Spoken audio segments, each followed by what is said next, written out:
Muy buenas noches, bienvenidos una vez más a Club Deportes TV. Yo soy Jorge Iturralde, les damos la bienvenida. Gracias por estar en clubdeportes.com. No se les olvide visitarnos, nuestra página, nuestros medios sociales, todo en Club Deportes. Hoy tenemos un programa muy especial. We're going to have a special show today, English and Spanish, because of the storm. Tuvimos un aviso de tormenta que a final de cuentas ni fue tormenta ni nada. Llueve más en mi pueblo, señores.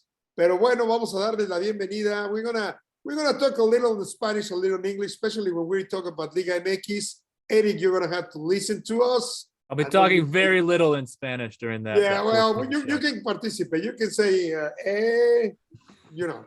Anyways, Eric, bienvenido. Eric, welcome. Yeah, great to be here, Jorge. I appreciate it. David, bienvenido. Sí, gracias, Jorge. Qué linda la tormenta. Lindo el arco iris. Beautiful Sí, rainbow. Miguelito, ¿cómo estás? Aquí sobreviviendo a la tormenta, Jorge. Aquí andamos. ¿Cuál tormenta? Exageraron. Por ahí decían, no, que van a caer, ¿cómo se dice? Bolas de golf del tamaño de, más bien, hielo o granizo del tamaño de una bola de golf. No cayó absolutamente nada. Bueno, todo mientras así sea la tormenta que nos va a venir de ahora en la Concacaf, al final veremos si de veras así o no. Una tormenta peor le tocó al León en la Liga de Campeones y Subcampeones de Concacaf. So we're going to switch. We're going to talk a little bit about Liga MX, very little, and then we go in English. We switch to Austin FC if you guys are okay. Yeah. Works for me. Sounds good. I think they're okay. Miguelito, rápidamente nos vamos a ir con la Liga MX, que mira, no tenemos mucho que platicar.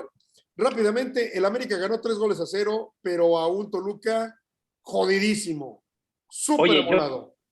Yo pensé que, al principio de la liga, yo pensé que el Toluca iba a andar bien y nada, ¿no, Jorge? O sea, nomás no da una, no le agarra la onda a Briz y el América 3-0 en el primer tiempo, punto, se acabó y para otra cosa. Rapidito. Con un gol robado, ¿eh? Con un gol robado. No sé si también tuvo la oportunidad de verla. ¿Mandé? Oye, en fuera de lugar, ¿no, Jorge? Horrible. Pero claro, y lo revisó el VAR y todo, y aún así, no, ni así. O sea, de todas maneras lo contaron y eso hubiera cambiado todo. De todas maneras, el América hubiera ganado. No, sí, claro. Toluca anda de capa caída y raro, ¿no? Raro que Ambriz, que tenía muchas ganas y una desesperación. ¿Te acuerdas que nosotros platicamos aquí? Tenía una desesperación por irse a España y una desesperación por salir y triunfar, porque ya había logrado el campeonato de fútbol mexicano. ¿Cuánto tiempo duró de asistente de Javier Aguirre en el Atlético de Madrid? ¿Quién sabe? Unos 2, 3 años. Algo así, pero también fue asistente, bueno, fue interino no interino, pero sí cuando Javier Aguirre estuvo expulsado un par de veces, bueno, él fue el que se encargó del banquillo, ¿no? Entonces yo creo que ese ambiente le gustó, pero ¿sabes qué? Con León hizo muy buen trabajo, porque los hizo jugar muy bien.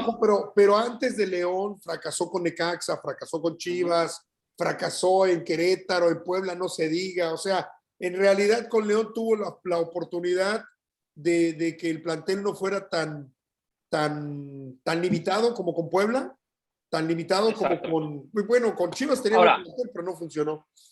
Con Toluca tiene buen plantel. La verdad, no tiene mal plantel. Tiene un plantel muy bueno. No funciona.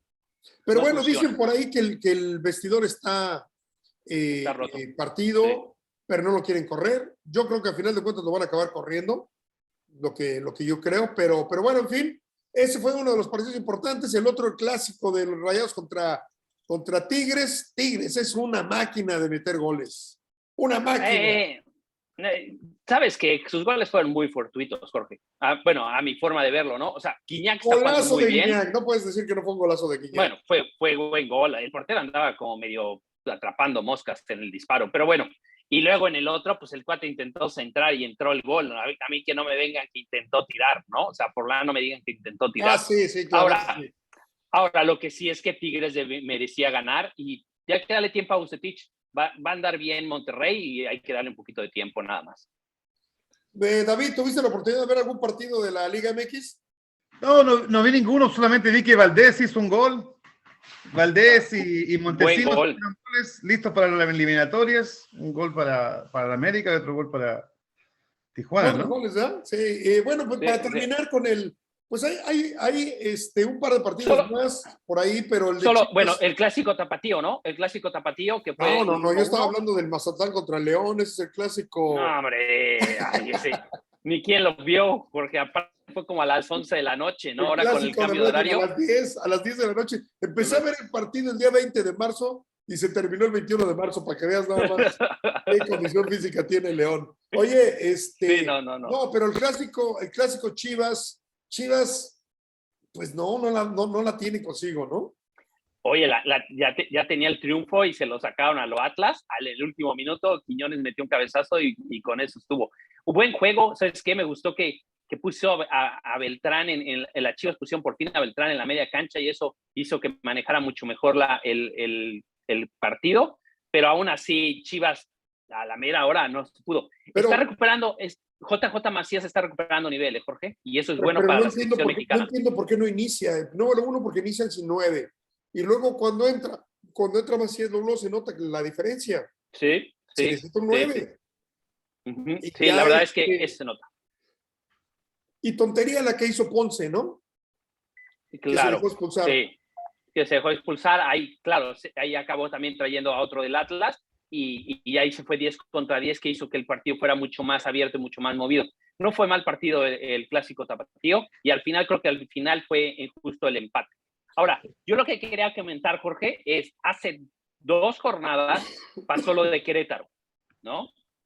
Y todos dijimos, ¿cómo es posible, no? ¿Cómo es posible de que el fútbol mexicano arrancara como si nada y no nos diéramos cuenta? La verdad, yo no revisé el calendario y ahora que ya pasaron 2 jornadas, lo entendí perfectamente. Era el clásico nacional, Pumas Cruz Azul, el clásico tapatío, el clásico del norte. No podían quedarse sin esas entradas, no podían parar esos partidos sin público.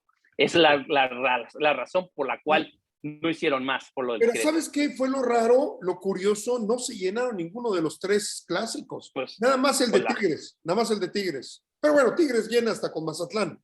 Sí. Entonces, pero con Guadalajara hubieron casi 12,000 personas. Sí, 20,000. Muy pocas. No, 20,000.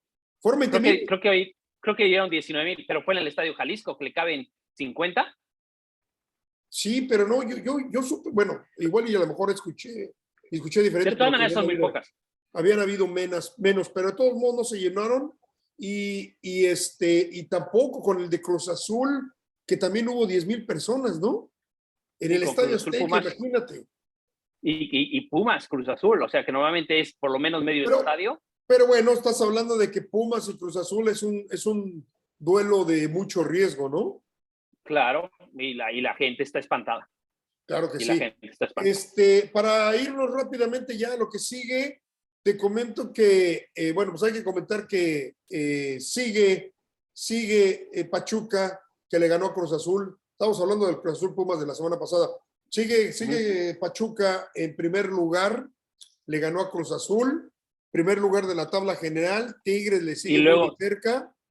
Y después Puebla, ¿no? Que no afloja tampoco. Puebla que no afloja. Y bueno, América ridículamente en el lugar 17 estaba hace dos fechas y ahorita ya está a 3 puntos del repechaje, que es una vergüenza este torneo. Es una vergüenza. Y ahorita que platiquemos con los muchachos de Fútbol en Vivo acerca de lo que es, pues ya lo que fue el Austin FC, no sé, Miguelita, tendríamos que aventarnos un programa completo de eso, de ver cómo es que se vive en los estadios de Estados Unidos el fútbol últimamente y cómo se está viviendo en México, ¿no? Fíjate que es un muy buen programa, porque sí debíamos de agendarlo. O sea, tenemos que llamarle a Arch Bell. Al Arch Bell, pero la verdad es que sí es un muy buen tema, porque aquí de veras se está viviendo con mucho más pasión que en México, que la verdad es que cada vez va de capa caída, cada vez es menos y menos la gente que va. Increíblemente. Ok, guys. Bueno, entonces, y lo que viene, 2 semanas de descanso, todo perfecto para las 2 ligas. ¿Fuiste al partido de ayer? Sí. Allá estuviste. Sí, ahí estuvimos. David, ¿fuiste al partido de ayer? Sí, estuvimos ahí. Estuvieron ahí. Eric, we're going to switch over now in English. Do you went to the Austin FC game? I did not get to go there in person, but I did watch it on TV, and it was a great game. Really, really excellent contest, at least in terms of, being an entertaining spectacle. I don't know about the result. How do you guys feel about it? Are you pleased with a 1-1 draw?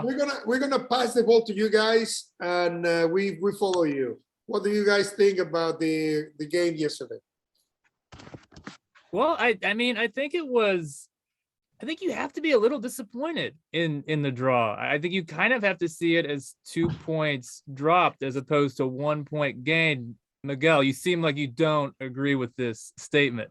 The reason why I say that is because, Seattle, they're coming off a trip away in Mexico against the mighty Leon. And you're facing, it was, I think, 8 starters from that game also started against Austin FC. So I think you're dealing with some tired legs there.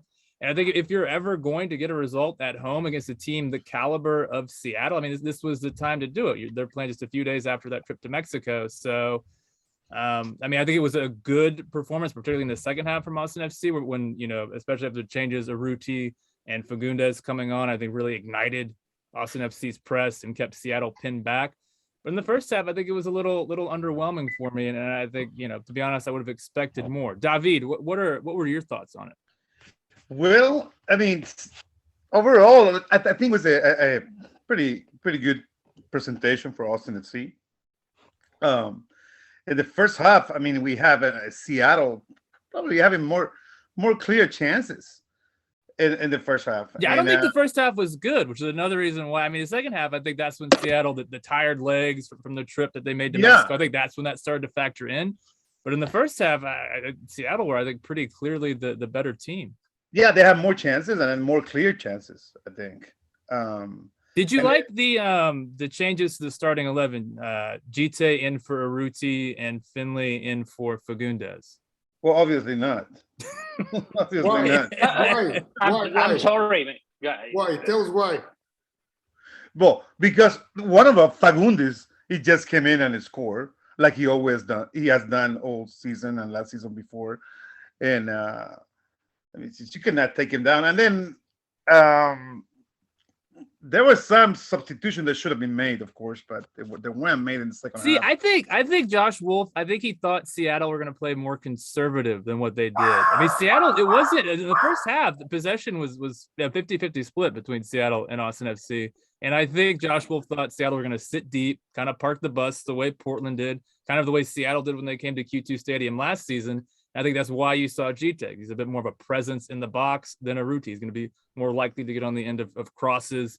Just long balls sit into the box. And then I think Finley, what do you think? You do not agree with this, Miguel? I really want to say good things about the coach, but I can't. I'm sorry. You come to the right show. Football and Vivo, we hardly ever say nice things about the coach. How is possible that could be the best player or second best player that Austin FC has, that is Fagundes, put it in the bench? I don't get it at all. And I'm sorry, guys. The draw to me was we were lucky because we should be lost like for 2 or 3 goals in the first half. Okay, so that's what you're saying. You're happy with the draw because Austin FC were outplayed by Seattle. It's basically not like he's happy. He's, we just. We're pleased that we didn't lose, I think. Okay. Yeah. For me, I thought it was a lose. I want to go. I want to just push back against that slightly. When you look at the stat, I think Austin FC were not good in the first half. I don't think they were good at all. But when you look at the match overall, Austin FC 21 shots to Seattle's 14. Expected goals 2.10 for Austin FC, 1.70 for Seattle. So they created the better chances across the 90 minutes than Seattle. So I think a draw is probably a fair result, but I think the performance should have been better. But do you see that?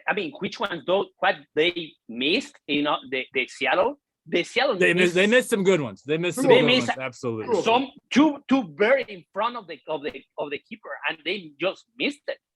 Well, the one you're talking about, the header, when the guy stopped the ball with his chest and he tried. He should have had the ball. He should have had the ball, not stop the ball.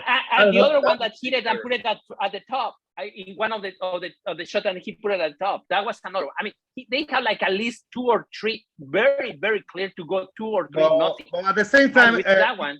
at the same time, you had to see all the chances that Austin had. The goalie for No, I think but Seattle. wait, The Seattle goalie, I think, which was one they the missed? figure of the game. So I don't know what game you guys. Okay, guys. David, Let- they didn't miss any very, very clear one. I don't remember one that they say, "Oh, you missed that one." How Well, it yeah, was. Ring hit the post, the crossbar. I mean, they had a couple that were right there. Well, Ring had the crossbar, and then he has another one that he bounced off. And the goalie just has a great reflex. I mean, just amazing reflex. It should have been a goal, but I mean, Ring did not have the best game of Okay, the guys, year.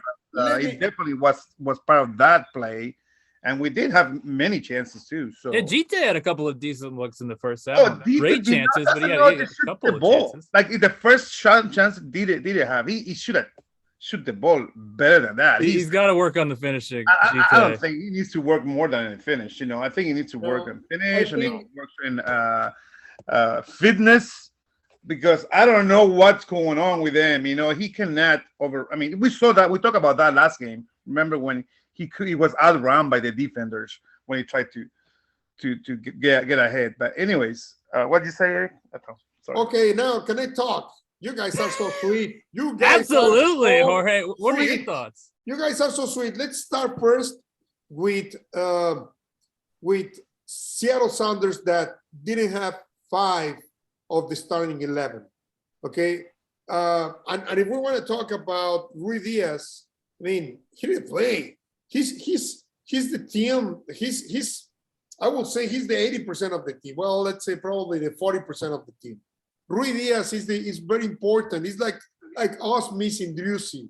Okay, now talking on the press conference, Miguelito, I think we agreed last week. Oh, actually, you were on vacation, but last week we agreed that Fagundes didn't play very good against Portland. Josh Wolf says that he's putting the best players at their moment, not in the history of the team.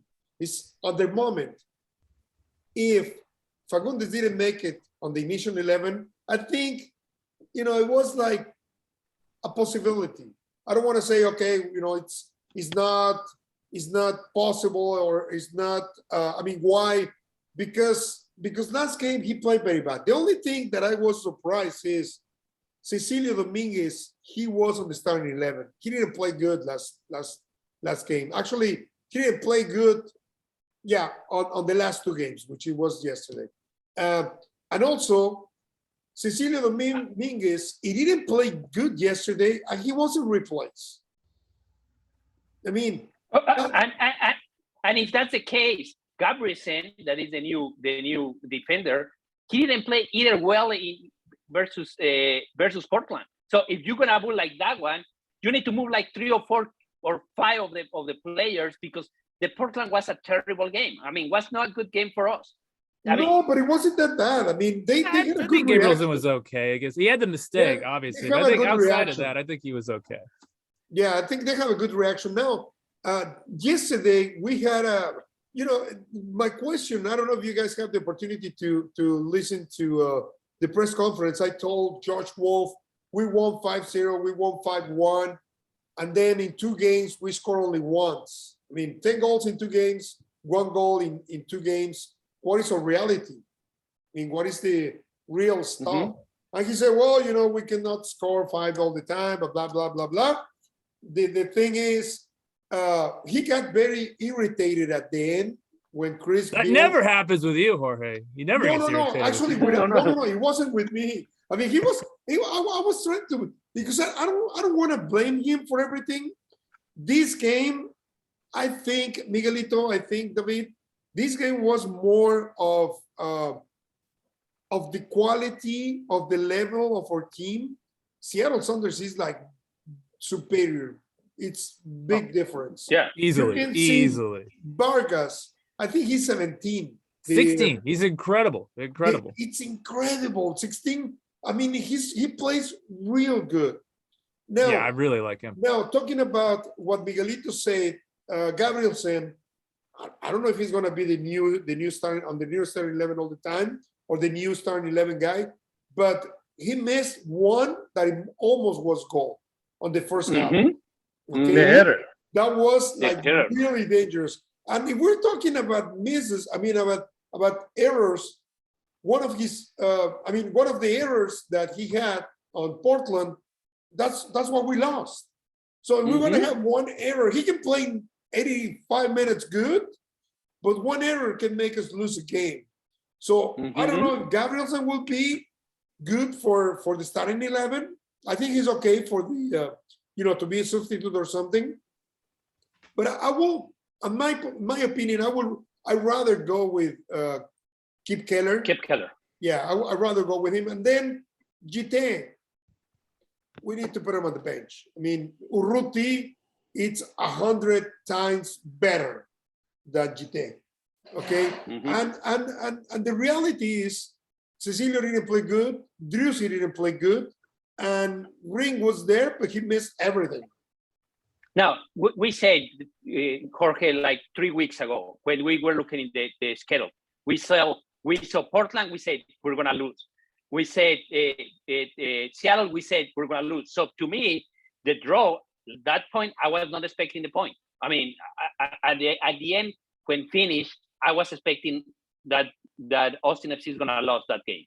And they have a draw at the end. So that was kind of a good result for them. Are you happy with where this team is overall through the first 4 games? 7 points through 4 games. Is that good enough considering 2 pretty easy teams? Although Cincinnati's playing a bit better. And then 2 Miami is a very difficult teams. No, Miami's horrible. That's probably the worst team team in the league. Yeah. It's the worst team in the league. El Pipita Higuain, he was like huge, like 2 pipitas on the same body, man. He was like very fat, this guy. So anyway, I think I'm okay because it's just we're still positive. I mean, two wins, one loss, and 1 tie. I'm okay. The problem is not what happened. The problem is what is coming. Like we're gonna have to start with LA Galaxy, with LA FC, with the big teams. Yeah. That's what we're gonna start having. This is the reality of Austin FC. We are not the worst team. We are not the best team. So we cannot beat the best teams, but we can play with the worst teams and have 5-0. Why not? I mean, I think we're like in the middle of the range now, not in the bottom one like we did last. Actually, we're in the top. You see what? So well, literally right now we probably are. But Miguel, is this a playoff team now? Before the season, none of us thought they'd be a playoff team. Has your opinion changed after these matches? I think they're gonna. My prediction, I still with that one at the beginning of the season. They're gonna be between the 7 to 10. Could be they're gonna take the last space for the playoffs, and that will be really good. But I don't think it's a playoff team. I don't see it. I love Urruti. I think he brings a ton of intensity, but he doesn't bring enough goals. And I think until this team has a bona fide number 9 goal scorer, I don't think they're a playoff team. Yeah. Well, I think they're. For me, I think that they are a playoff game. I think that the game was very important because it shows that we can optimism. Play. We can play against the other teams that they were not that good. David, but before the beers, it was okay, or you saw that after the beers? After the what? The beers. Oh no! I don't drink no more. Oh, okay. I thought you said, it's a very good team after 3 beers. I choose between. Alcohol and playing football. And I chose. No, but what's so interesting is but anyway, Seattle Sounders was the first game that they won.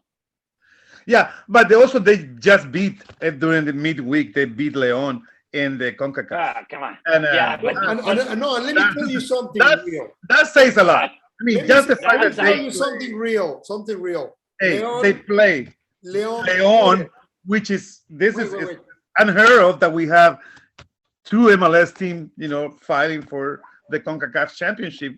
First time ever. Thanks to the time, because Comunicaciones was ready to leave. But either way, we like Austin showed that they can play with the best. I mean, we can be less than Seattle. They can play with Seattle's B team. I think they showed that. It's still, but I say we play better. And you see a lot of errors in the formation, and we talk about it. I thought the first time was not the good formation. The second one was a little bit better when Fagundes came in, of course, and he made the difference. I thought Lima had a great. I don't know why people was talking bad about Lima, but I think Lima was very solid. Lima was good. He was great. His good. long throw-ins, I thought, Those was really long great. that's exactly what I'm talking about. The long throw-ins he did were awesome, and the crosses. He has got a couple of Very good good crosses that were crosses. very good. In the other side, you have people like Komenich. The first goal, it was Komenich and Cecilio. Gabrielson. It was Cecilio first. Mhm. Cecilio was like, "Oh, where's the ball going?" And then that was totally open that side. With that You side, didn't see it's totally Gabrielson open. slide over, and Wolf Yeah. called him out on it in the press conference. Yeah, that was. I think so that was the issue. And that happened before. But what I was trying to tell you that besides those errors, we have some people like Ring did not play at his best, and Cecilio, as we were saying, he should not be playing the second half.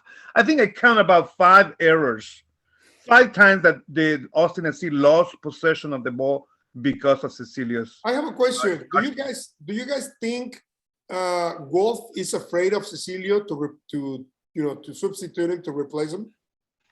I don't know. Something must be happening going on, because he should have not be playing the second half. He was making error touch error, and you needed somebody to be playing in that position way more aggressive. I mean, another Urruti. I think Urruti didn't have a goal, but he was playing very aggressive, running like crazy. And I have to give my kudos to Druzy. I saw Druzy play. He is an all-terrain. First half, he was playing deep in the back. He was creating games. He was communicating. At the beginning of the first half, he kind of got lost on him, but then he got back again. But definitely, he's the engine of the team. I think without I agree, David. I almost wonder if he's maybe dropping a little too deep. I don't know what you guys think about that. He's coming so deep, and you actually might want him closer to goal, where you can actually have a bit more influence on goals creating situations. Exactly. I think that's exactly what I thought too. But the fact that he was playing everywhere, he showed me that without him, we don't have a team, pretty much. I mean, he's clearly the best player, easily. And the other part is that when you put a Fagundes in the right side and stay Fagundes on the right side, I think we should move it more to the center. I really like Fagundes when he's touching more the ball than just when he's moving to the right side. And you can see it in the score. I think if you leave Fagundes free, that he can move anywhere, it will be better. Mm-hmm. Because he goes good on either side, and also one of the but you know what? Let me think. It was the play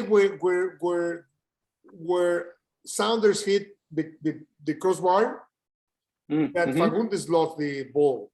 And he didn't the ball in the middle. He didn't fight for it. So I mean. He played just a little bit, but sometimes he gets too comfortable with. I think the forward got that ball though. It was a 1-on-1, and with Fagundes on the Seattle guy. But other than that, I think Fagundes is just doing a fine job. No. I think the main thing is like what I like about it is that it seems that we have more of a team and more of the option. Like last year at this time, we didn't have anything. Right, no, the depth is so much improved. Yeah. It sounds like David wants to buy a Chevrolet. The ones Fagundes announced on the commercials. Well, I mean, he's the main. I mean, Fagundes and Druzy are the main guys on the team. Yeah, for sure. Now, but it's also clear to me. Put Druzy there. Yeah, Fagundes and Druzy. Yeah. I'd buy a Chevy from Druzy. Absolutely. You have to put Urruti there because they do a good triangle. Well, they can do, but Urruti needs to score more, though. He needs to score. He needs to start showing that he scored more than he did in Houston. Now, what the Concacaf Champions League shows us is that the Mexican League and the MLS is closer and closer, more and more and more. Yeah, just like the Concacaf Champions. Do you agree with that, Jorge? Yes, I think so. You see what I was going to say.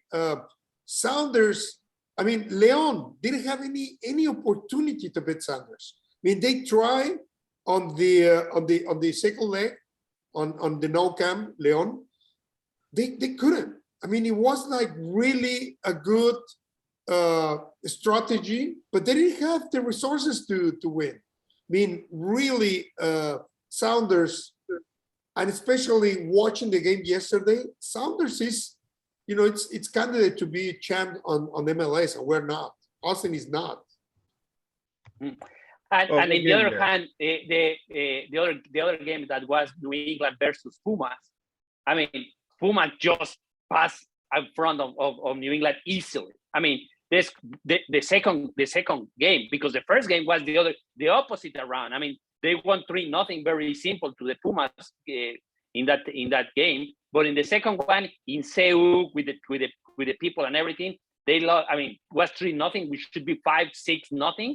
And at the end on the penalties, they got it. But it's very, very close now. That was Bruce Arena mistake.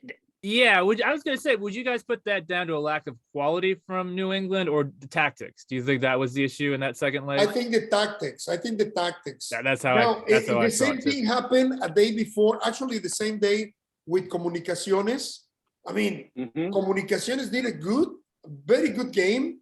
But the strategy to pull four of the starting, for the big ones, for the big New York City players, they thought, okay, we won, so let's take them out.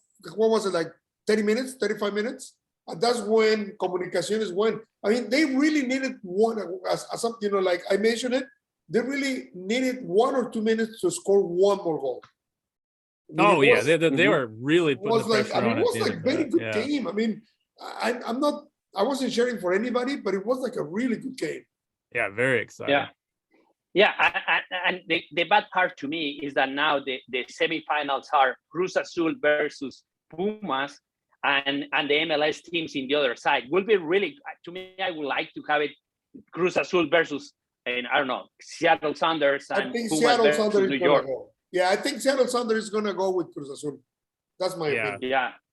Mine too, but it is a bummer that you have two teams from the same league on each of the semifinals, but it guarantees that you'll at least have an inter-league final, so that'll be good. That's gonna mean a big rating, a big money for Concacaf and for everybody.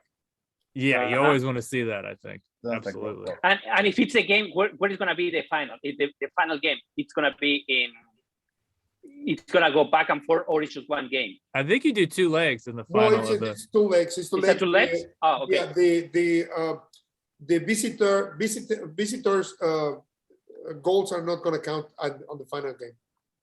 Okay. So whoever scores, and I don't know where it's going to be, but most likely the final game is going to be on US. The final. I guess so. But anyways, Austin FC is going to have 2 weeks. Everybody's going to have 2 weeks on MLS, and we're going to have to be ready for the qualifying games con el gigante de la CONCACAF.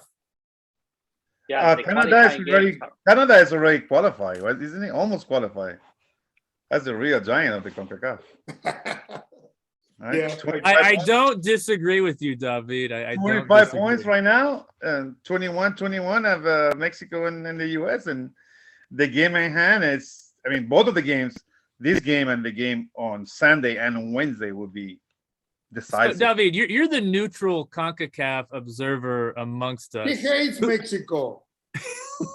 I never said that. I love Mexico, man. Mexico para Chile y Chile para los mexicanos. He changes. His opinion changes. I want to know who should be more concerned heading into this final round of qualifying. A U.S. fan here or the 2 Mexico fans? Who should be more worried? I think both of them should be worried. Imagine if both of them. Wow. Imagine if the U.S. wins in Azteca Stadium, which it would be the 4th win, right, in a row. It's not unlikely to happen. And then Costa Rica might win the game. Honduras and Panama win the game. So the game on Sunday is going to be. Imagine if U.S. or Mexico lose on Sunday, it would be awful. So, not right now. I'm not going to put anything, but everything is on the line right now. Everything is on the line because Costa Rica and Panama are right there. It's close. Here's what I would do as a U.S. fan. I'm hoping that they actually don't send out their strongest 11 against Mexico, because a win against Panama on Sunday guarantees no worse than at least a playoff spot.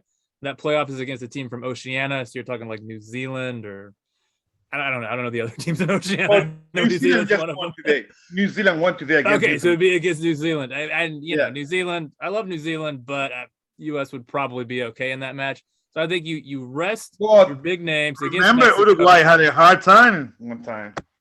Uruguay did not qualify one of those days when he played against New Zealand and Australia. So it's never given. Win. Fair, but I think you rest your big names against Mexico. Go with maybe some stronger defensive players. You know, sit deep, play on the counter, and then go with a first choice 11 against Panama. That's what I think Berhalter should do. Well, And I don't know five who players. else here would agree Well, with that or but- disagree. Or He's gonna have 5 players. 5 of the main players won't be there against Mexico, right? So, Serginho Dest today was yeah, another injuries. one. McKinney will be out. So Gio 5 Reyna's of the probably just going to regulars be in won't be there. a So limited role, I would imagine. But yeah, so- the rest of the players, they have a very good level. I mean, you could see Ferreira, Jesus Ferreira, and Paul Arreola. Come on, I mean, these guys are playing very good. And then I want to ask something to Miguelito, because we're on this side, right? We didn't call Chicharito Hernandez. That's it's a shame. They didn't call Chicharito. They didn't call Mozo. They didn't call. I mean, Acevedo. They just bring it because Orozco was not there. I mean, it's. I don't get it. I don't get it at all. I think we are doing the same mistakes over and over and over again. Like every 4 years, we have the same issue. We stuck with some players, and we don't bring the players that are playing better. We're just getting whatever they want, and at the end, what's the result? We're gonna lose in the same place. I mean, nothing is different. Now, you need to be very tactical. I like what Eric said. You need to be very tactical. There are 9 points to play in this qualifier. You don't need to. I mean, you will be perfect to win 9 points. That would be amazing. But we know that it's very tough. So play what you think you can get at least 6 points, and put your best players in those 6 points. If you win 6 points, you are in the World Cup. And let me ask you guys on the football. Now, side. Mexico cannot play. Mexico cannot lose with the US. That will be a disaster. I mean, we can, but we may. We may. But How that will be confident a are you disaster. guys? Let me ask a football not very. guys. Not very. What do you think about calling four goalkeepers for a 3-game set? I don't. That's a little strange. I'm not sure what's going on there. I think it shows to me that Berhalter is not really sure who he wants to feature in these matches. No. That's a Mexican side. Oh, that's It's okay. a Mexican team called 4 goalkeepers, and then 3 of them are actually it was the 4 of them that were The 4 of them, over 30. 33 or more. 33 or The kid more. from Santos didn't get called No, up. they just called them today because one got injured. I think le dieron reumas, ¿verdad? Something like that. Yeah. the age part. Is that showing that they're maybe losing faith in Memo from some of the mistakes No, that he had? and I'll tell you something, and that's something that I really Memo is gonna play the 3 games. Period. yeah, That's definitely. easy. Now, let me tell you, before, and I'm talking about probably 5 or 6 years ago, I knew because somebody inside told me that Memo was, Memo had to be the starting goalkeeper on one of the Gold Cups, probably 8 years ago. I think it was like 8 years ago, because it was a contract signed by Home Depot. They wanted to have Memo, and they signed a contract with the Mexican Federation, the Federación Mexicana de Fútbol, to have Memo as the main goalkeeper. He was like the icon of Home Depot. They pay a lot of millions, and that happened before. I mean, right now he's like 35, Jorge, no? Jorge, the keeper is not our problem. I mean, you can put Memo So is do really you good. guys both Acevedo do you guys both think Memo should be the starter for Mexico? Any of the four that we have are really good. Yeah. We don't have a problem with the keeper. You're right, but I think Memo is...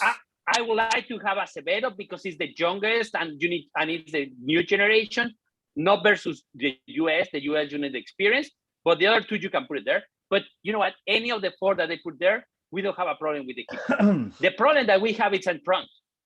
At front, we don't have any in front. We don't have anyone to score. The only one that we have scored is Jimenez, and Jimenez is not playing really well. That's it. Yeah, how much faith do you have in Jimenez right now? He seems really diminished after that head injury. It doesn't seem like the same player. He's not, and it's a shame because he was playing really well before the injury. But right now, it's hard for him. It's not getting used to, and the second or the third player that we have, they are not calling. I mean, Chicharito is one of the best players that we have. Period. I mean, but they don't like it because whatever it is.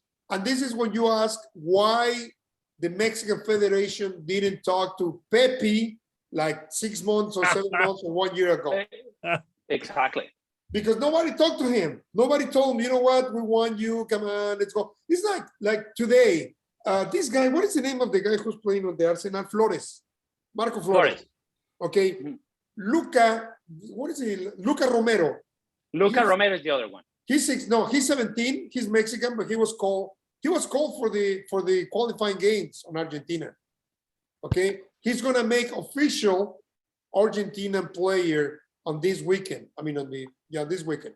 Okay, if he plays for Argentina, he's never gonna play for Mexico, even if you try whatever.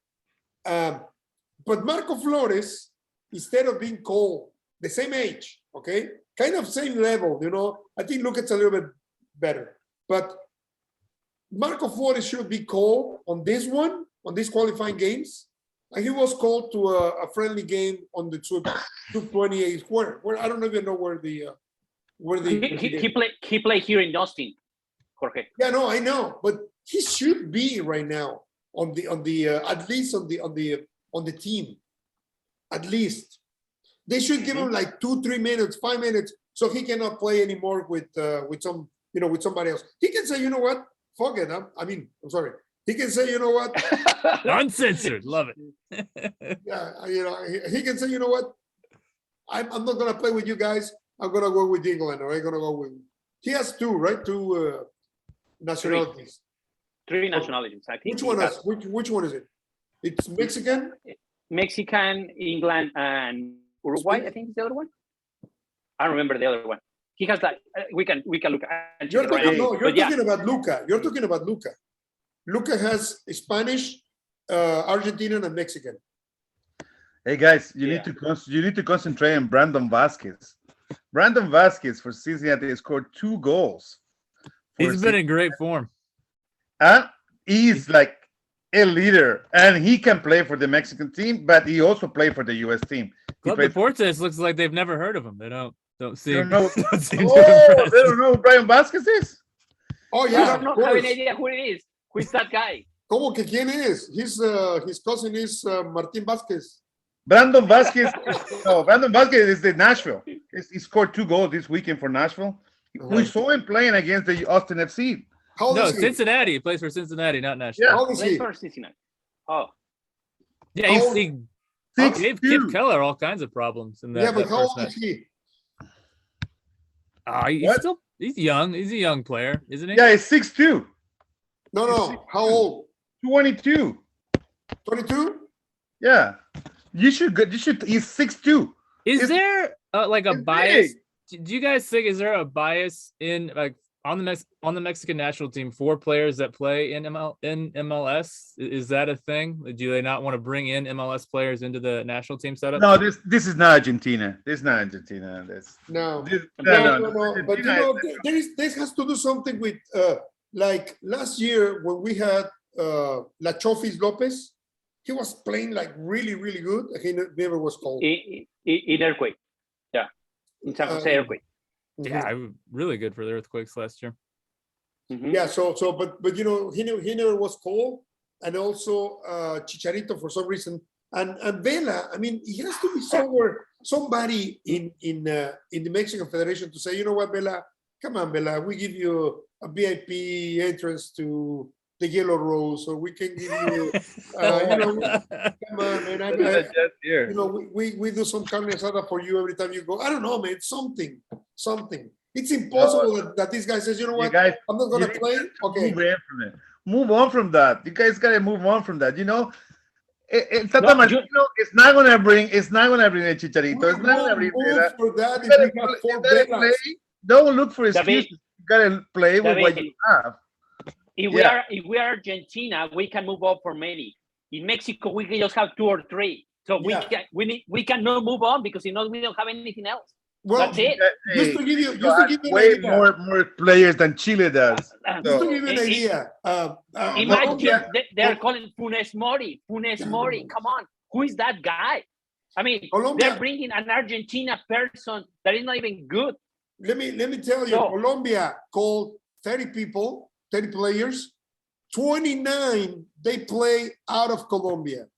29. Okay, yeah. We have the people we have. I mean, and we have to be. I mean, I don't want to sound cruel, but I mean, look at USA. You see, is this guy Linus? He's on Betis. Yeah, he doesn't play. He should play. Linus should play. Guardado, he's old. Too old. He's too old. I mean, Raúl Jiménez, he's not even good. I mean, he's not playing really well. Before. Whoever you're going to say there, I mean, we don't really have, I mean. I think Mexico should not go to the World Cup at all. Qatar, they should boycott Qatar right now. Let me kick him out of Zoom. Let me kick him out of Zoom. Do you guys think it's a problem that you don't have more Mexican players looking to go abroad, that a lot of them do like to stay in Liga MX? Is that an issue?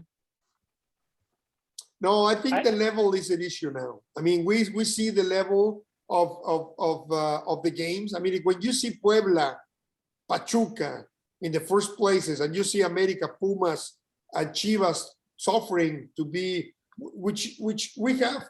I mean, the icons of the Mexican football, of the Mexican soccer is America, Chivas, Cruz Azul, y Pumas. Cruz Azul, it's okay. And I say it's okay. He's not the best. It's okay. Okay. But the other 3, they've been suffering with, season after season. I think the biggest problem that we have is that in the Liga MX, they open that they can have as many foreigners that they want. So now, there are like 7, 8, 9, like let's say Tigres and Monterrey. I think they have like 2 Mexicans playing. Well, that's it.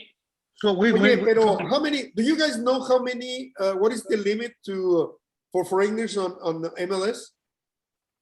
I don't think there is one. I don't think so. I don't think so. But so there is a limit in Liga MX? I didn't know that. Yeah. Used to be just 3, and then they move it to 3 to 5. No, 2, and then move to 3, and then 5. You're now 7, no? And now it's 9, isn't it? I think 9. So they basically, so with that one, and they remove the censo. I don't know how to say that one in English. The second division. The second division. So not second division. So the people are not paying for anything. They're just bringing whatever they want. You can see the stadium. In the stadium, 10,000 people in one of the clásicos. Come on, used to be packed for 100,000. Now it's just 10,000 people.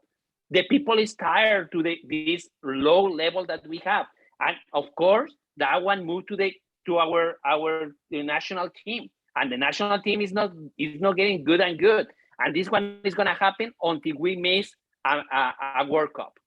In the moment that we miss a World Cup, everything is going to change, like happened with the US. Well, if it weren't for Graham Zusi, it would have happened already. So. But if it's not happening, we think, oh, we're good, and they would make a real miracle in the US and in the World Cup, and we go to the 4th game and we lost again. Guys, the idea is not to have a Chivas Rayadas policy where we can talk about all these teams in Mexico, but honestly, the only team that plays Mexican players is Chivas Rayadas, is Guadalajara. Exactly. We can, if we have all teams playing like Guadalajara, well, You then see, we'll they have a have different Mexico. Chivas has more Mexicans than the national team. Unbelievable. Yeah, it does. But the point is like there's, I mean, in Europe also it's three players, foreign players, and two assimilated players. So it's 5 players, and it used to be more in Europe.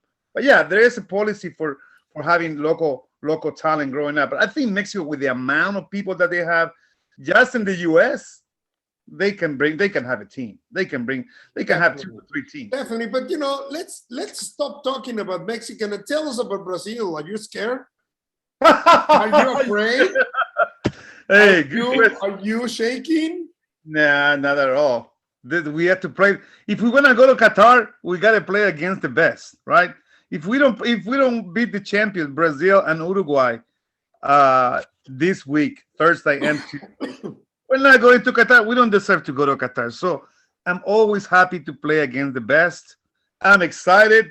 We might have, a big chance. I think a tie would be good, but a win would be way better. Let me tell you, what do you prefer? Play with the best or go to the World Cup?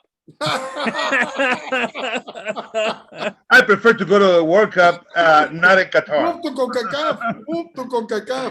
Move to Concacaf. You don't play No, with the best. I want to move to World Cup. Concacaf so we don't have to play against the world champions all the time. But anyways, I think Brazil is going to be a great. 3 players. I think Rafinha is not going to be playing because of COVID. The couple more players that there. I mean, even Alexis and Vidal are in quarantine right now because Lautaro has COVID too, and he could not fly from Inter. So there's a couple concerns. Ben Brereton is not totally fully recovered from his ankle, so he hasn't played a minute in 2 months. But Bravo is back in the lineup. And is that a good thing? Bravo is good because he didn't play for Betis in an important game for the Euro, and Betis pay for that because the goalie made the error in the last minute after they tied in regular time. Huge error by Pellegrini not putting Bravo. That made an error in the first leg, but then he saved a penalty. So I think it was Pellegrini's error there not to have Bravo, and Bravo really needs to win earn his karma. His karma needs his karma back, and I think Brazil is going to be the best place to do that. In Bahia, Brazil. Will they get it done? Or are they going to win? Chile, honestly, I don't think so. This is a terrible program, guys.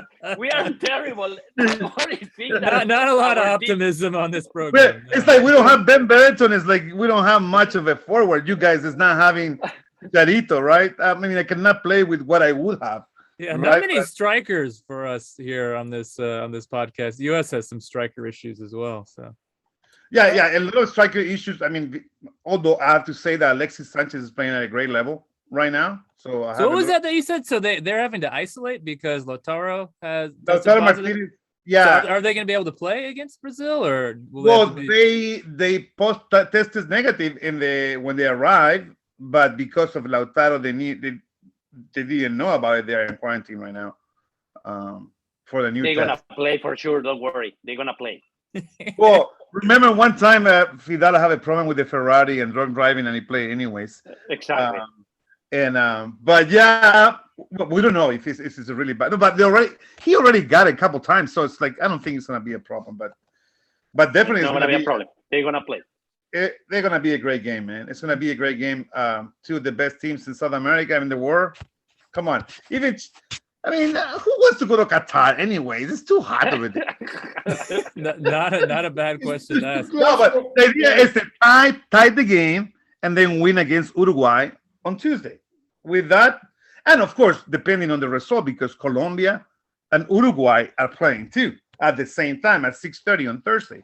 So I want to ask you about Colombia, David. I'm a little optimistic because Colombia host Bolivia and then play Venezuela. So 2 of the worst teams in the region. They got a win both of those and have some other results go their way. Yes. Should I be any kind of optimistic going into this, or no? Jorge says no. No, Miguel says no. I mean, I the guess way you have that to actually Colombia, score a the way goal Rueda- in the game. I'm sorry honestly, for your the way girlfriend. Rueda played, the Rueda has not done anything in Chile. He has done anything in Colombia. So if we're gonna keep going that way, the Rueda way, Colombia. Not even with Liverpool legend Luis Diaz, it's not going to be enough. Nah, he was already. He already had him many times. It never works. He had Cuadrado, he had Diaz, but he never had, Zapata or I don't know why he doesn't put the best players. Like the same question that our friends are asking about the Tata Martino. I'd say the same thing about Colombia. Colombia has such a great talent, more than most teams, and he never plays them around. I'm sorry for your girlfriend. Eric, but Colombia is out. Colombia is dead. The good thing, you see, Chile. I know. David said, he doesn't want to go to Qatar, but actually Chile has a good opportunity because Peru and Uruguay is going to be a final game on Thursday. Peru and Uruguay, they really, I want to believe. Let's just a tie. let's just suppose that Peru goes there and wins. Okay, if Peru goes and win on that's a 24 points. That one moved to 24 points. Okay. And Uruguay has to beat Chile at home. No, that's what I'm saying. If Peru wins on Uruguay, that means Chile and Uruguay are going to play for the 5th place on the last game. So, and that's going to be just on one game, and Chile is going to have the advantage of being at home. So I don't want to say we're going to play in altitude again. We're going to play in Calama again against the Uruguayan. That's what I'm saying. The only thing you need to pray or put your veladoras and everything, McCoy David, and if Peru wins, that's gonna be everything for Chile. Even a tie, it would be good. A tie Uruguay, Peru would be good. If they tied, Chile has to win in Bolivia, no? No, Chile had to play Uruguay. Oh, but Chile has to play. Yeah, but if they tie, Uruguay is going to be 23. I mean, Chile is going to lose with Brazil. What are you saying? Chile's out with the tie? Yeah. So you don't like Chile's chances against Brazil either, Jorge? Yeah, no, not at all. Chile can play Brazil can play with the team C, and it's going to beat everybody in America. But probably, yeah. Well, okay, guys. With the A team a long time with the. Okay, Miguelito made some numbers. Hold on. Okay. So if Colombia is not even close because they can win the 2 games, and that's going to be 23. And with 23, it's not going to be good enough to go there. So not even the 5th. I gotta give up all hope, I guess. So no, they still have hope. Colombia still have hope. Yeah. I mean, the hope is. There is no hope. There is no hope. I'm sorry for the Colombian guys. Come on. Be serious. Okay. These Club Deportes guys, they're tough, David. They don't even give you a sliver. They don't even give you a sliver. That one gave you everything between Chile, Peru, and Uruguay. That's it. Between those 3, 2 of them are going to go. And they play each other. And they play each other? They don't play each other. Uruguay plays Peru. And Uruguay. Uruguay plays Peru and Chile plays Uruguay. Yeah. Exactly. So let's say that Peru and Uruguay have a draw. Okay? I mean, that sounds kind of abnormal. But it's not. No. If you see, just think about it. If Uruguay has a draw, okay, Chile, because Chile is going to lose on Brazil. So Chile is not gonna get enough points to beat, even if they beat Uruguay, is not gonna have enough points because Peru. Don't forget Peru. The last game of it's Paraguay. Paraguay is dead. Paraguay is dead. Peru is. That's what I'm saying. That's the reason why it's gonna be a draw. That's the best. That's the best score for them. 1 point, and Chile is gonna lose. For who? Peru and Uruguay. I know. Peru tied in a game with Uruguay they're in the World Cup. But we're talking about Chile. We're trying to give them some hope to our friend David. I mean, the problem with Chile is that Chile is going to get just 3 points. 3 more points. So with 22. And with 22, you're not going to be there. No. So they if they want to win, they need at least 1 point with Brazil. They can be there. Hold on. Yeah, at least 1 point with Brazil. They can be there 1 point only, at least with Brazil. Hold on. They can be there only if just think about this. If Peru beats Uruguay is -3 on the average. Okay, it's -3. So if Peru lose with, if Peru wins on Uruguay, Chile has everything to be on the World Cup because they're gonna be on top of Uruguay if they win at home. It's gonna be in the final. Whoever wins on Uruguay, Chile. But if Uruguay makes 1 point, it's Peru, it's gone. Everything is gone. You can David, you can go and talk to Eric's girlfriend and talk about the next World Cup, not this one. Start planning for the next World Cup. I thought we were talk with the Mexican fans the next World Cup. No, come on. Well, let me tell you, Mexico. The good thing about Mexico is if we lose with US, we're still gonna have. We're still gonna go El Salvador and Honduras, man, just at home. Yeah. So we have 6 points already. You have 6 points already. Wow, man, you got a lot of points already. No. We're gonna have 6 points. I mean, it's like impossible to lose. Impossible to lose. Hey, no matter what happens, 2026, U.S. and Mexico automatically qualify. So. Yeah, that's good. Yeah, man, you guys are in a better spot than I am because. But you know what? The problem, Eric, is we're gonna play in Vancouver and then we play in Cancun. So it's about 3 days fly. No worries. We're gonna move to 48 or I don't know how many teams now, like 48 teams next World Cup. So are gonna be like 8 of 10 of the Conmebol already there. So now finally Chile is gonna go to the World Cup. Yeah, exactly. And Chile is going to play Las Bahamas in one of the games on the first stage. Dominica, Martinica. Yeah, you're gonna play. Yeah, it's gonna be Chile, Taiwan on the group 5. Exactly. And you're gonna pay like $1,000 for that ticket. Hey, I wish in 1973 Chile qualified to the World Cup. Because Russia refused to play in the national stadium in 1973, and then we went to the World Cup because Russia didn't go to play Chile. And now that was Russia's a very good not World playing. Cup for Carlos Reynoso. Yeah. In 74, isn't it? 24. He was America saw him playing. The qualifying was 73. Mm-hmm. The qualifying. America saw Carlos Reynoso playing. Y Pata Bendita también, ¿no? They played there. Yeah. See, what was his name? That Chilean team was really, really good. What was his name? Pata Bendita's name? Oscar. Pata Bendita is Pata Bendita. Osvaldo Castro. Osvaldo Castro, el Pata Bendita. Yeah, okay. So you see, those two players, America pulled them from the World Cup, from 1974 World Cup. That was when Johan Cruyff scored the greatest goal on World Cups, right? Yeah, Cruyff turn. 74. 74. Yeah. Just Google it. Google it. Johan Cruyff goal 74. It's a very good one. All right, we will watch that. But hey, guys, I think you guys are too ahead. I think if Uruguay tie Peru, Uruguay goes, and Peru have 22 points. If Chile beat Uruguay, then Chile will get the 5th place. But Peru goes with Paraguay. Paraguay is gonna win. Come on, he's gonna play Paraguay. They're gonna win. Nah, the Paraguay. Well, Paraguay last time they didn't win.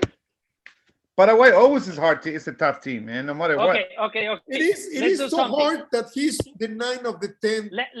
Let's do something. Let's put David, which one do you think are gonna go to the World Cup? For which one are gonna be we know already Brazil and Argentina. Which one are the next 3? Well, Ecuador is already in too. Ecuador too. Okay. Yeah. Ecuador. Ecuador. So which one is? So the fight is between Uruguay, Peru, and Chile, and Colombia. I know, but Mathematically. give your Thank two. you, David.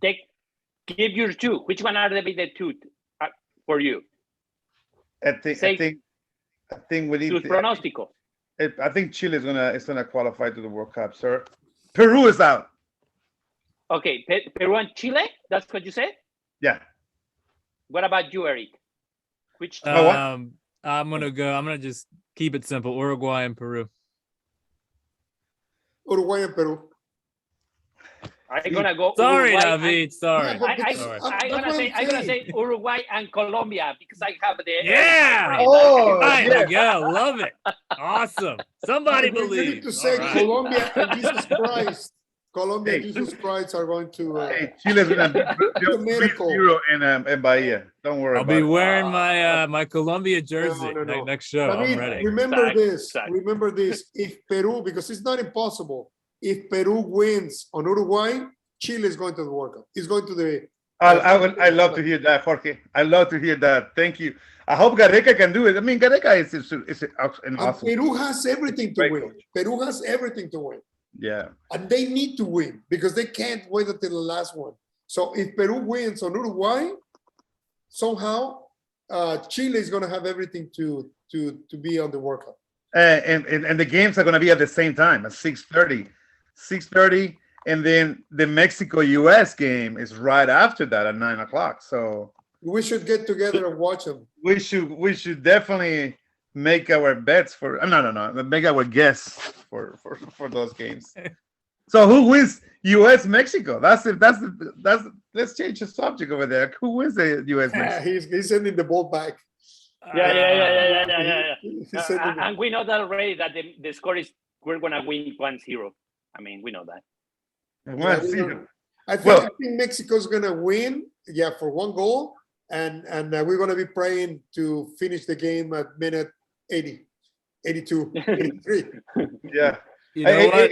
I think that they're hiring new servers to watch the World Cup in November here. So just in case you know that. That's what they told the Chileans like 2 months ago. Hey, Chileans, hey, there's opening for watch the games in Qatar, but here, working in a bar, watching it. What about Miss? No, wait. Eric. Who's going to win? No one. I'm gonna go 0-0. 0-0 draw.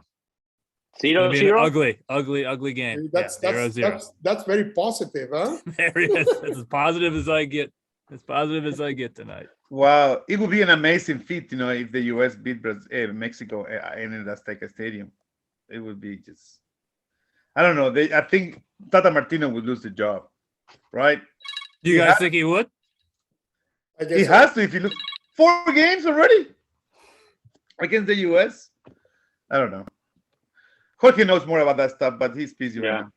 How many minutes we have already with this program, Jorge? We said 40 minutes, and we are already like hour and a half. We are actually an hour and 10 minutes. Oh, wow. Okay, So we're I'm good. going to let you guys talk.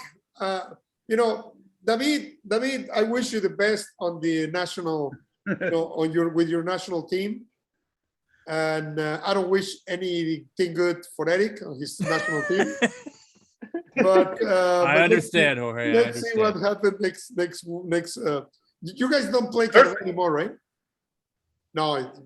Who do you play after Mexico? Oh, it's Panama and then Costa Rica away. Panama at home, Costa Rica away. Both of the people there, the teams Mexico, all three Mexico tricky games. to an Mexico extent, can finish on second place of the. Because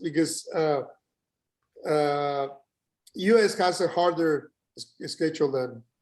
Oh yeah, Mexico's schedule very easy after the U.S. But there's no doubt about it. There's only one giant of the Concacaf, and that's Canada. And the other ones, the little, I would say, leprechauns of the Concacaf. David, will you Who sing the Canadian Canadian Who cares? national We're going to be in anthem? the World Cup. Who Yeah, cares? exactly. We're going to be in Who the cares? World Cup. David, you can te puedes poner la verde. Put me whatever. Do you want to be in first place in Conmebol on the fourth place? If you are Chile, you don't care if you are in the first one or the fourth one, isn't it? You want to be in the World Cup. That's the important part. Yeah. I mean, who wants to go to Qatar anyways? Nobody. It's too hot. It's too hot there, and people cannot. I know. But anyways, I'm praying right now. Anyways, guys, so don't worry about it. I keep. So actually, David is gonna be watching the game like this. La verde y negra, bueno, vamos a hacer unas oraciones ahí a Yemanjá, a Shango, Elewa, Ogun, all the gods I found in New Orleans last week. Anyways, okay, guys, so tell us what happened on El Clásico. Clásico, all right. I mean, I didn't see it. I didn't have a chance to see it. Eric, let us know. Let us know, what do you think about the Clásico? Well, I think Barcelona, they might be back. What do you guys think? Are they back? Do you have a report of the game? Do you have any? 4-0 Barca. Aubameyang scored twice. Ferran Torres scored once, and Arroyo scored the other goal. So yeah, 4-0. Awful tactics from Ancelotti. I think this was some of the worst tactics I have seen from a major club like Real Madrid. He just got this completely wrong. Luka Modric as false nine. What on earth was he thinking with that? You had Toni Kroos playing up top. It is kind of like they went behind him. Barcelona went behind Kroos and you know what? Luka Modric.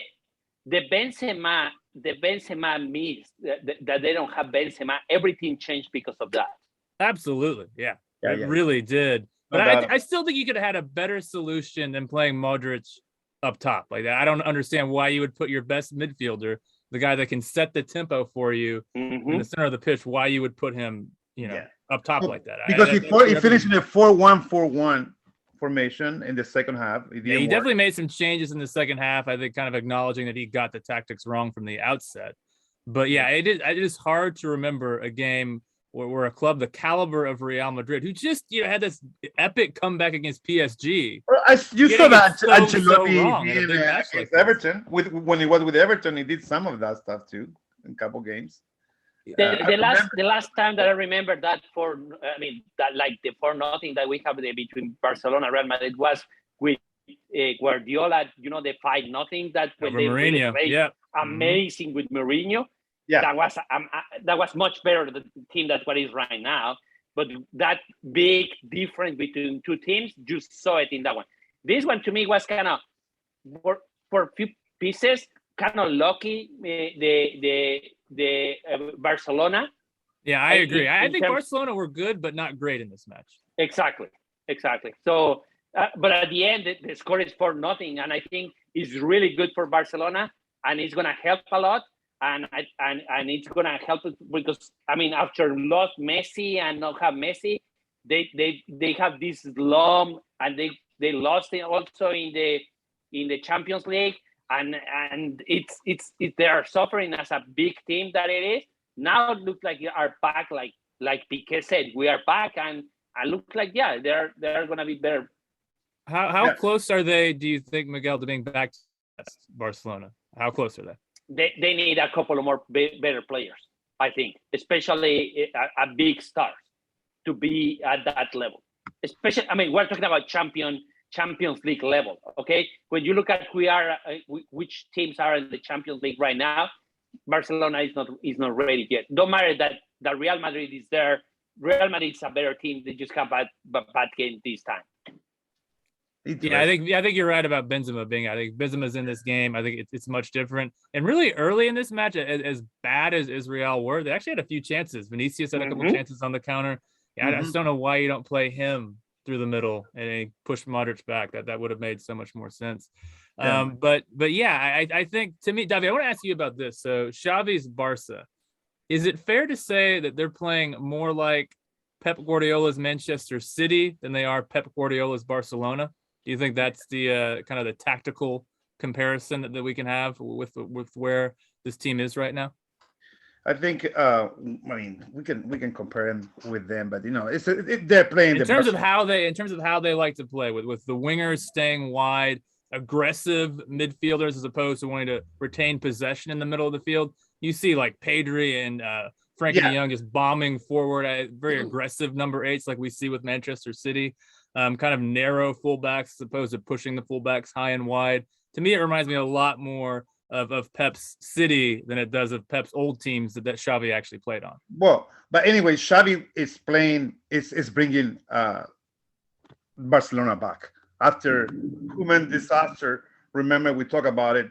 He's bringing the spirit back. This game really showed that Barcelona is back with the style, the aggressive style, the dominant style. They control the game. They control the shots. Now they have a great forwards. Aubameyang is born to be playing in Barcelona.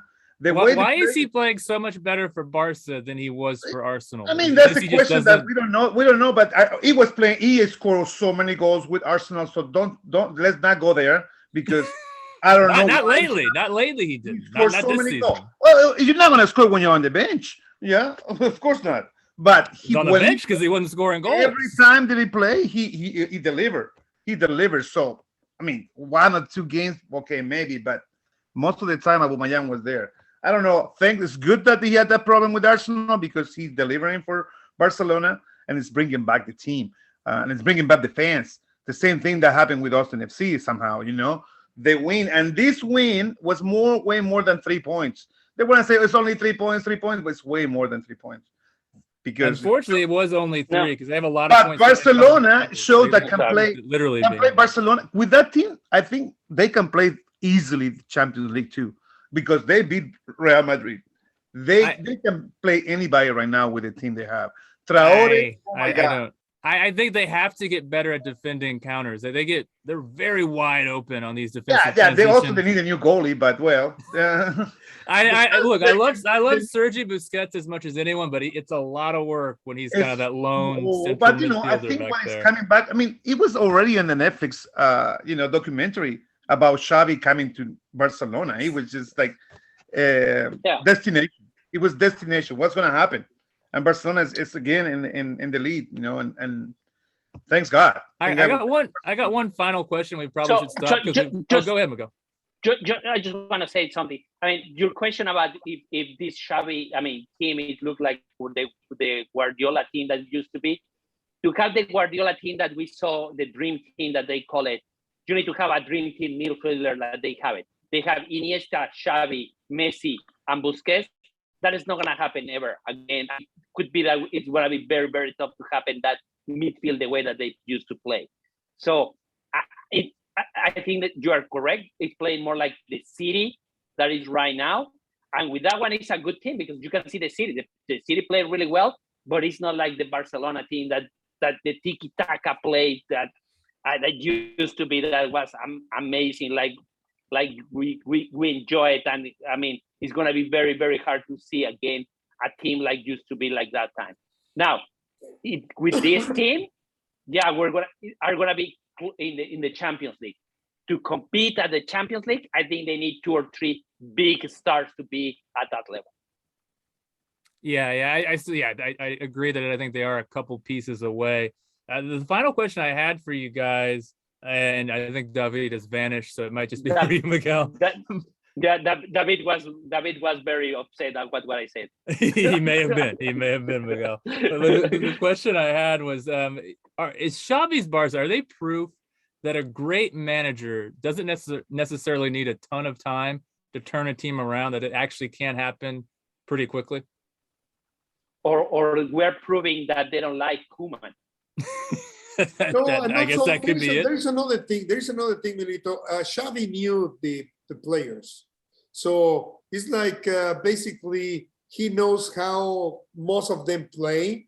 It's just like talk to them and let them do whatever they want to do. I mean, he played with a lot of these guys, and he played with PK and Jordi Alba, Dani Alves. So I think that does play a role as well. Busquets. Busquets. Yeah, most definitely. So I do think that plays a pretty big role. Okay. I think that's about all. And they spend I don't know how many millions also in this winter. I mean, they bring Ferran a Torres, few players. Aubameyang. Traore. If you spend some money and we know that, guys. I mean, they need to spend money to be at that level. It's very hard to have La Masia like they used to have it before to cover all this. You need to have really big stars like Haaland, like Mbappe, like those kind of big stars to be at the level of the Champions League.